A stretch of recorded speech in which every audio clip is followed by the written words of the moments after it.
Eh bien écoutez, nous tenons à, tout d'abord, la boutique Spirit tient à remercier tout particulièrement, tout d'abord, ses partenaires qui ont été présents aujourd'hui sur le salon. Donc on avait le 7 à Poitiers, on avait la Micaline, on avait, je vais reprendre l'affiche de ce côté-là, l'Instant Café, et nous avons une artiste peintre qui est là, voilà, donc Eliane, mesdames et messieurs, qui va peindre en même temps, n'est-ce pas? C'est ça, parfait. Et puis évidemment, on vous remercie, vous, le public, vous êtes venus nombreux, et vous êtes venus si nombreux que, évidemment, l'année prochaine, eh bien, ils refont ce salon. Alors, on ne sait pas où, peut-être ici, peut-être ailleurs, peut-être plus grand, on espère plus grand. Voilà, et donc maintenant on va rentrer dans le vif du sujet, dans l'instant que vous attendez tous. On accueille donc ce soir Marie-Laure Perron, médium de son état, et ça depuis sa naissance. Voilà. Elle va vous proposer ce soir, mesdames et messieurs, une conférence médiumnique dans laquelle elle va vous délivrer des messages de défunts. Ces messages vont se transcrire par des odeurs, des images ou peut-être des sensations corporelles. Alors je vous le dis tout de suite, ça peut être très joyeux, comme ça peut être parfois très triste. Voilà. Je vous souhaite une très bonne conférence et je vous laisse, s'il vous plaît, mesdames et messieurs, en compagnie de Marie-Laure.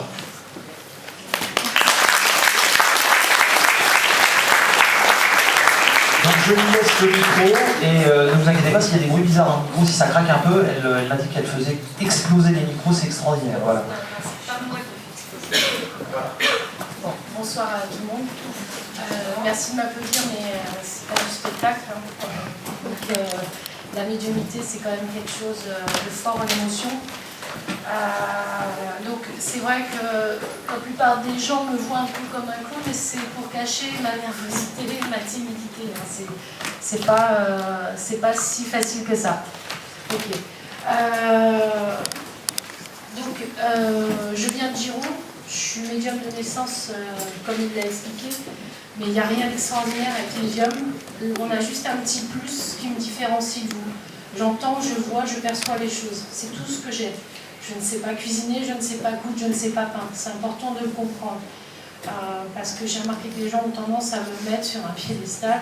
Alors je suis comme tout le monde. J'ai juste ce petit truc. C'est tout ce qui nous différencie les uns des autres. Alors, je suis en train de ranger les photos parce que les photos ont été mises sur la table, mais un peu enfouies. Voilà. Je remercie Didier et Jocelyne de m'avoir fait venir ici. C'est vrai que j'aime bien faire les conférences, j'en fais un petit peu en France, j'en fais qu'une par mois parce que je suis fière de le dire, je suis une mère de famille nombreuse. Donc je ne vais pas m'amuser à en faire trop souvent. Il faut savoir qu'une conférence de médiumnité, ça nous prend énormément d'énergie et qu'après la conférence, je dors pendant 2-3 jours. Donc voilà, c'est important aussi de le comprendre. Il y a deux choses que je vais vous demander. C'est premièrement d'éteindre tous vos portables. Je suis intransigeante, je suis casse-pied, mais il faut savoir qu'il n'y a rien de plus gênant pour quelqu'un qui reçoit un message d'avoir le voisin ou la voisine, le téléphone qui se met à sonner. Personnellement, ayant 3 enfants, le bruit, tout ça, ça ne me dérange pas, mais ça peut déranger les autres. Donc, même pas en vivre. Voilà. Et pendant le temps de la conférence, ça va être vraiment le calme entier. Je vous demanderai aussi, c'est de ne pas filmer.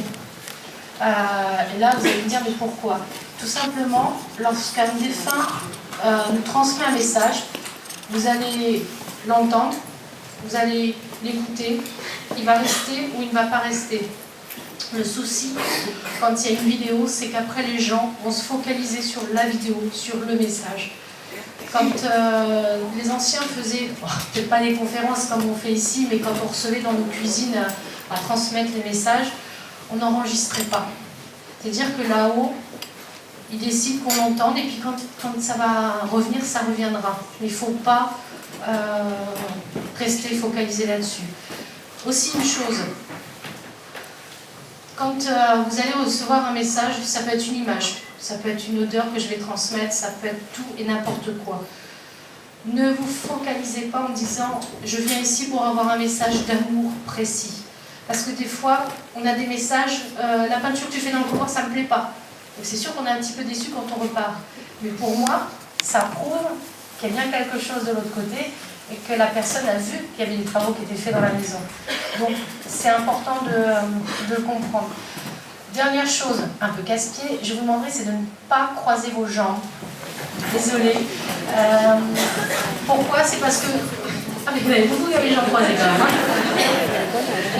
Parce que quand vous allez croiser les jambes, vous allez bloquer vos énergies, vous n'allez pas être à l'aise, donc à un moment donné ou à l'autre, vous allez vous... Il est possible, il n'y a pas si longtemps, j'ai fait une conférence dans le Pays Basque et la sono a éclaté. Enfin, c'est souvent les micros, ils ne tiennent pas le temps et je ne sais pas pourquoi, je crois savoir. Donc il est possible que la conférence, on la termine avec seulement la voix. Donc à ce moment-là, j'ai pris l'habitude de parler fort. Plus on va aller dans la conférence, plus il est fort possible que je faiblisse. Donc il ne faut pas hésiter, pour ceux qui sont au fond ou devant, de lever la main pour me rappeler à l'ordre au niveau du son. Ok. Je serai vous, ceux qui ont des manteaux, enlevez-les parce qu'il fait très chaud. Et dans 10-30 minutes, il y en a plein qui vont enlever leur manteau. Et ça va gêner ceux qui sont derrière vous. Et voilà, on voit tous ceux qui ont des manteaux. Là, ça fait très chaud. J'ai dit on enlève les manteaux, j'ai pas dit on bavarde. C'est pas pareil. Je plaisante, mais je suis pas stressée. Ok. Bon, tout le monde est déshabillé, on est tranquille, on est bien. Alors, est-ce que... Oui. Elle l'a trouvé charmant, pas y aller. On va faire les photos, hein, parce que si tout le monde commence à parler, on va pas y arriver. On y va. J'ai un monsieur avec une moustache. D'accord. On mange pas de chewing-gum. C'est pas bien. C'est tout fait. Ce monsieur, par rapport à toi, c'est qui? D'accord. Le lien avec les gens qui sont à ta droite et à ta gauche. Donc c'est ton oncle aussi. Je ne sais pas le dire. C'est ton oncle. Ok. Est-ce que la photo correspond par rapport à son départ? Pourquoi j'ai l'impression qu'il est plus âgé? Ah oui, il est plus âgé. Parce que même moi, je... Alors, il est parti, il avait quel âge? 20 ans. Mais il y a... 73. Il est mort en 73, bientôt 40 ans. Ok. Pourquoi il me dit il y a un départ rapide et brutal? Il y a quelque chose qui est... Ah, il a eu un accident de voiture. Ah oui, d'accord. Rapide et... Ouais. Dans la... T'as pas un pinceau? Ah oui. Autant le bruit me dérange pas, mais ton... Prends une plume. Non, je te taquine. Enfin, je te taquine un peu. Il y a quelque chose de rapide, de brutal, mais j'ai pas de souffrance au niveau du corps. J'ai quelque chose qui tourne autour de moi. J'ai l'impression que quand il y a eu l'accident, il est parti tout de suite. Je ne sais pas ce que les médecins ont dit, mais pour moi, j'ai un arrêt. Il était déjà mort. Ce qui me montre, j'allume, j'éteins. C'est que c'est vraiment été... Il me dit, j'y allais, je devais revenir. Vraiment, il allait chercher quelque chose, c'est ça? Il allait chercher Saki, il appelait ça à l'époque. Il venait de finir son service militaire. Ah, c'est ça, j'allais chercher quelque chose. Voilà. D'accord. Chercher l'acquis, c'est un objet? C'est en fait, ils avaient comme tradition de fabriquer une petite quille en métal et il allait la récupérer à la caserne. D'accord. Ok. Est-ce que c'était un bon vivant? Pourquoi il rigole? C'est un vrai clown. Il a envie de me faire bouger, il a envie de me faire dire des blagues. Mais il tousse beaucoup. Ouais, je fumais beaucoup. De démarrer. Bon, bah, on ne veut pas savoir quoi, mais apparemment, il me dit tu vas y arriver. C'est pas moi qui parle, c'est à toi. Donc, si tu avais une question que tu lui as posée avant de venir, il y répond. Toi, tu comprends pourquoi il dit ça? Oh, c'est très bien, ça m'arrange. Donc voilà. Ce qui est assez rigolo, c'est que des fois, quand on va à des conférences, on pose des questions dans la voiture, on parle avec les gens et puis ils donnent une réponse.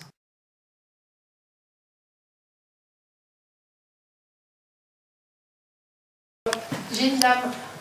Je vais mettre mon lunettes, parce que je vois rien.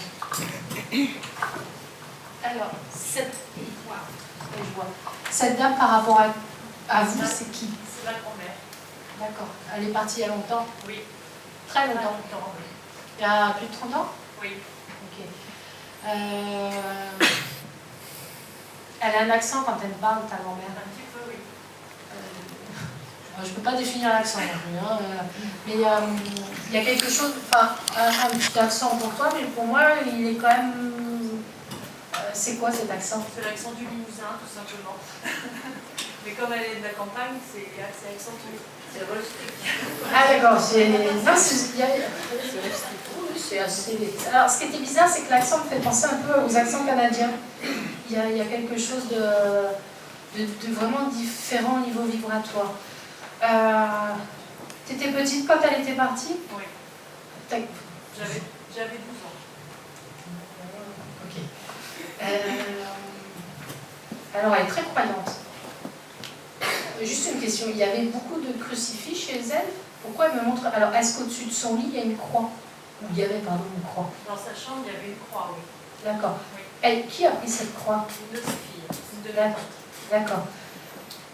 Ouais, vous aurez pu être une bouteille de joue, mais non, c'est une croix, c'est précis. Alors, ok, tu as dit qu'elle vivait à la campagne. Juste une question, est-ce qu'il y a... J'ai des images de poules, de piafs. En volaille, je ne suis pas bonne non plus, vous voyez, c'est des bestiaux, des poules, Des moineaux, oui, tout à fait. voilà, oui, je suis médium, mais je ne suis pas herboriste, je ne suis pas non plus tout ce qu'il y a animaux non plus. Voilà, elle me parle de ces... Alors, on peut dire basse-cour, c'est ça? Oui. Ok. Elle me fait sentir, alors je ne sais pas si ici ça se faisait, des sabots, une sorte de... Je mets des chaussons dans des sabots. Oui, tout à fait. Ah ouais. Pratique pour marcher. Non, parce que je sens comme si j'avais des... Alors, c'est pas des sabots comme on a de nos jours, c'est du bois. C'est du bois. C'est vachement lourd. Rentrer avec leur charentaise. Enfin, moi j'habite Paris, je suis parisienne, alors si vous voulez, je suis pas trop habituée à des trucs en bois au pied. Hein. Là, c'est précis. Hein. Ça aurait pu être des crocs comme on a de nos jours, mais non. Les sabots de bois et elle rentrait avec ses charentaises. Ah, c'est ça, j'ai l'impression d'avoir une grosse chaussette de laine énorme, et puis je rentre dans un truc, il faut porter le tout. Alors, question, elle a envie de me faire danser. Est-ce que, ne vous inquiétez pas, j'arrive à gérer mes pulsions. Est-ce qu'elle faisait des alors, comment on dit? C'est pas un bal, est-ce qu'elle aimait aller au bal ou elle faisait un truc de folklore ou quoi? Ah oui, complètement, parce qu'elle se trouvait dans une ville, c'est la capitale du folklore. D'accord. Heureusement que je lance pas, parce que là, c'est pas vrai. Ah, c'est précis, hein. Ah, c'est vrai. Mais non, on va pas le faire. C'est le problème. C'est qu'ils nous font vraiment sentir leur passion. Mais quand ils dansent, ils ont des sabots, quoi. Ah, ouais. Et il y a... Elle met des froufrous ou je sais pas quoi. Il y a des sortes de grandes robes. C'est pas des robes, c'est des jupes. Mais c'est lourd. Il y a plusieurs couches de tissu ou pas? Oui, tout à fait, c'est dans sa bourrée auvergnate, en fin de compte. À Paris, je connais pas non plus. Il n'y a pas des Parisiens, ça m'arrangerait. Ok, mais c'est précis, hein. Mais elle était douée, hein. Ok. Bon. Tu voulais savoir quelque chose? Je voulais savoir s'il y avait une raison particulière pour qu'elle ait fait la première année de la vie. Non, je ne vais pas te répondre. Je ne sais pas. C'est ce que je disais tout à l'heure. C'est que nous avons des petits messages. Autant les sabots, les jupes, je les sens bien. Autant là, je pense qu'il y a un peu trop de monde pour en discuter. C'est-à-dire que c'est quelqu'un qui pouvait danser en public, mais des choses de famille se parlent sur une table, côté d'une cheminée, et j'ai une odeur de soupe, donc ça doit être la cuisine. C'est plus dans la cuisine que tu pourras en discuter. Alors, ça fait longtemps que tu attends la réponse. Oui, très longtemps. On y va. On va regarder un peu la peinture. C'est histoire de... Elle me montre des gens autour d'elle. Quand tu étais bébé ou nouveau-né, est-ce qu'il n'y a pas eu un deuil dans ta famille? Pourquoi les gens étaient habillés en noir? Alors, il y a sûrement eu un deuil, il y a un secret de famille que je n'arrive pas à percer. Je ne dévoile jamais les secrets de famille. C'est un truc. Je ne demande pas. Non, je plaisante, mais il y en a plein qui arrivent et qui me demandent des trucs. Non, là-haut, quand ils partent, par contre, les images qu'elle m'envoie, j'ai un tout. T'as été en. Oh là là, c'est des trucs de village, ça. T'es comme dans des couvertures emmaillotées, t'es comme ça. Et il y a des gens qui pleurent et qui sont en deuil. Et comme si, pour arriver à toi tu puisses grandir, il ne fallait pas que tu sois dans cet environnement-là. Ton papa et ta maman sont-ils encore en vie? Non, ils sont morts. D'accord. Et personne ne t'a expliqué, enfin non, c'est pas ça que je veux dire, c'est que j'ai l'impression que quand tu es arrivé au monde, il y a eu trop de douleur autour de toi et qu'il a fallu te protéger. Ça n'a pas été par non, j'en veux pas, c'est pas ça. Elle me dit qu'il a fallu te protéger parce qu'elle me dit que tu sens que comme si tu étais un déchet, comme si tu avais été rejeté, mais tu n'es pas un déchet, tu n'as pas été rejeté. Elle dit que c'est pour la protection. Par contre, ta grand-mère, quand elle a envie de faire entendre quelque chose, quand elle a appelé ses bêtes, c'était pareil. Hein. Mais alors, c'est pas peine de crier. Waouh. Je sais pas comment elle était de son vivant, mais... Une femme de caractère. Moi, je confirme. Alors, c'est pour ta protection, c'est pour te... Elle parle de ses cheveux. Alors, je ne sais pas si elle est venue aller chez le coiffeur, mais pour elle, c'est important. On va pas me faire mettre des bigoudis non plus, mais j'ai quelque chose où je dois être toujours coiffée. J'ai l'odeur de la laque. Alors, je ne sais pas... Elle était très attachée à ses cheveux, elle faisait toujours une isoplie ou une permanente. Ah ouais, d'accord, ok. Tout le temps. Donc, non, c'est pas ce qu'elle me... Non, j'ai pas dit que ta grand-mère a dit qu'il fallait que tu ailles chez le coiffeur. Elle m'a dit qu'il faut que tu prennes plus soin de toi. Apparemment, ta grand-mère, je ne sais pas, elle avait quel âge? 90 ans. 90 ans. Elle me fait me maquiller. Alors, ma question est... Ta grand-mère se maquillait, c'est ça? Et elle veut... pour que tu ailles mieux. Je ne sais pas ce qui se passe, je ne veux pas savoir. Mais elle me fait comprendre qu'il faut que tu ailles chez le coiffeur. On va pas faire mettre des bigoudis non plus. Mais il faut que tu te maquilles. Elle me dit que tu vas te sentir belle. Elle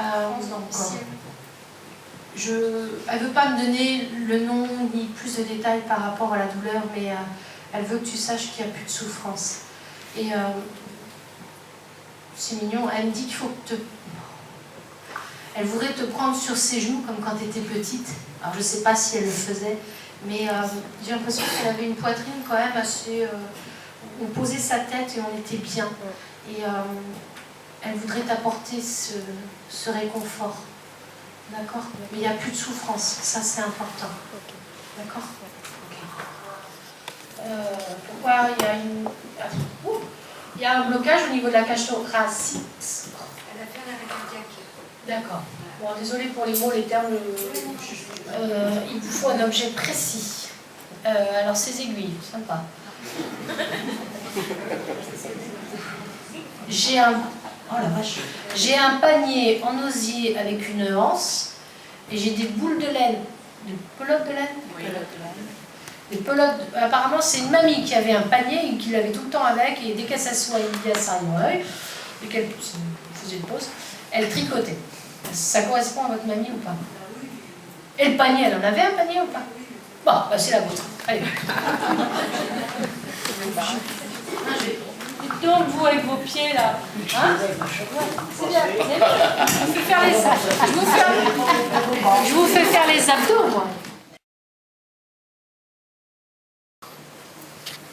C'est bien, il faut faciliter la tâche. Ok, donc il est parti en 2003. C'est écrit hein, sur le papier, hein, je vous rassure. Donc, ok. Donc ça va faire 10 ans. Au niveau des voies respiratoires, tout se passait bien ou pas? Pourquoi j'ai comme de la poussière, une gêne? Boulanger. Donc c'est la farine ou je sais pas. Okay. Pour ça, toujours en blanc? Il avait c'est un uniforme ou c'est un t-shirt blanc? Enfin, ouais, non, là c'est plus le côté farine, poussière, des choses qui me gênent au niveau de la respiration. Il n'a pas déclenché d'allergie à tout ça? Non, vous ne savez pas. D'accord. Excusez-moi, vous êtes qui par rapport à qui? Sa sœur. D'accord. Et la dame à côté? Pour moi, tout le monde est une grande famille ici. Ok.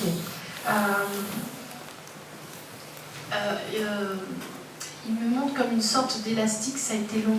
Alors, est-ce que c'est par rapport à son départ, par rapport à une maladie? Pourquoi il me parle de longueur? Oui, cancer. D'accord. Comme le début. Ouais, mais il y avait déjà quelque chose. Là, c'est pareil, j'en reviens, ça me fait penser un peu comme tout à l'heure où il y avait déjà des douleurs, il y avait déjà des choses, et j'ai l'impression que le fait d'être toujours dans la farine, dans la poussière, il ne prenait pas le temps pour lui. Oui.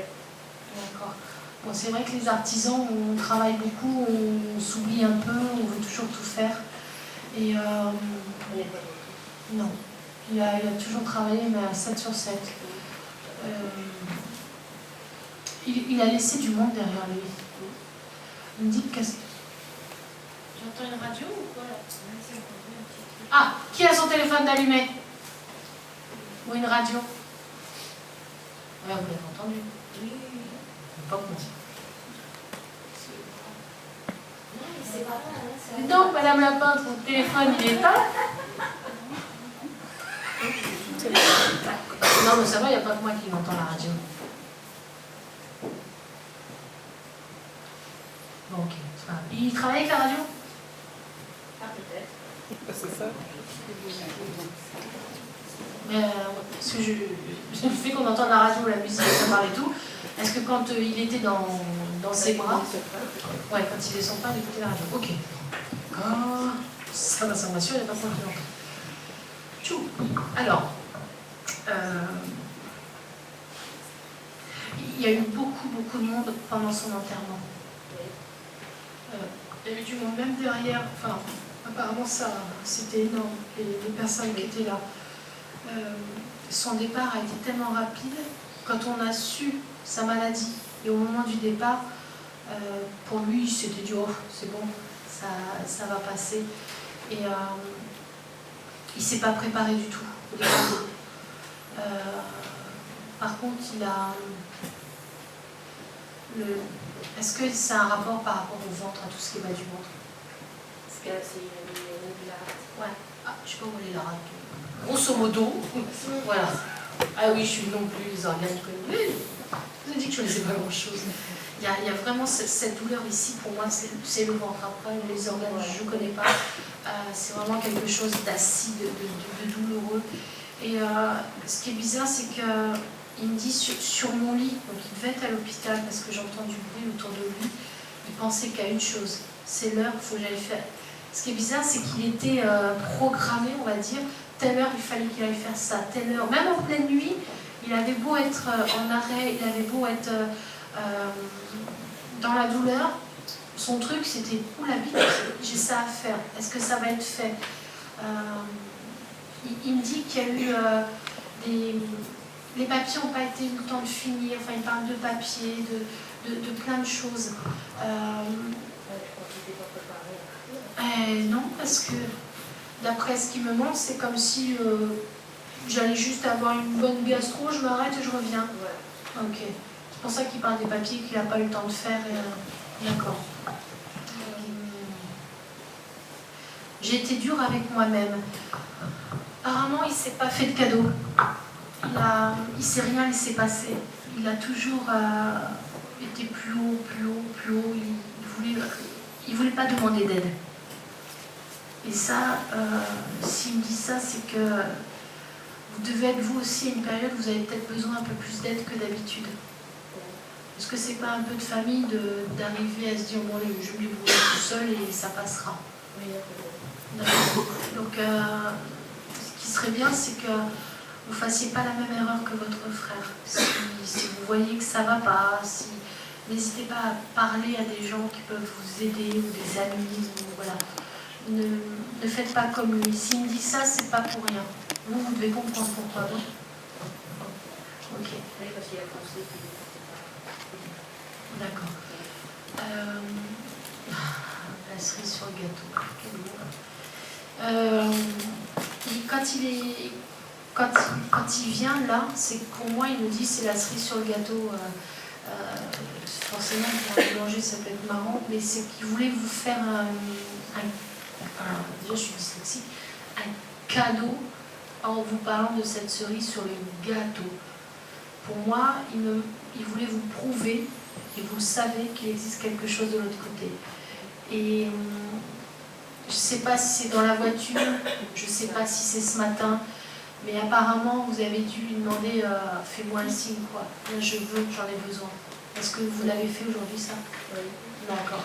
Donc c'est pour ça qu'il parle de cadeau comme cerise sur le gâteau.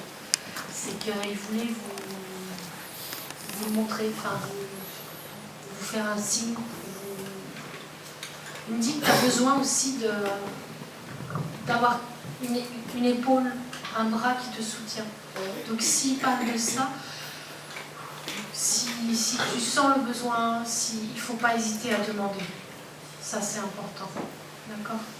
Voilà, c'est... Donc, je sais pas si moi je dirais un gâteau demain, mais pense à demander à qui?